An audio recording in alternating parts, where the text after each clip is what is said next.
Денеска судот ја одреди и последната пресуда за терористичката група од случајот Дива населба. Сулејман Османи, еден од организаторите, заработи казна до животен затвор. Тој со негодување ја прими пресудата и смета дека ова било казна за сите албанци.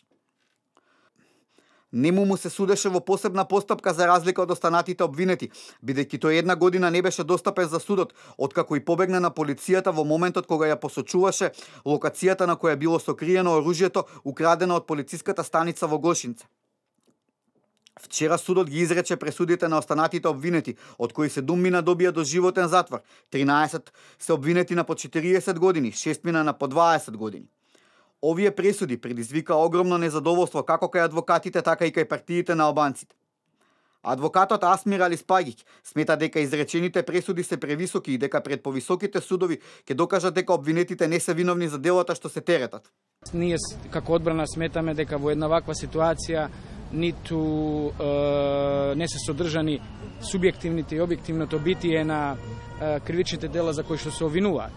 Но ние се надеваме дека повисоките судови и посебно специјалното јавно обвинителство, кое што знаете дека и ние од страна на одбраната е поднесено барање за превземање на овој случај во понатамошните делови од постапката, посебно во второстепениот и во третостепениот суд, ќе докажеме дека не постои кривично дело тероризам и кривично дело терористичка организација. Речиси сите партии на албанците сметаат дека обвинетите се неправедно осудени и дека ова повеќе било политичка отколку правна пресуда.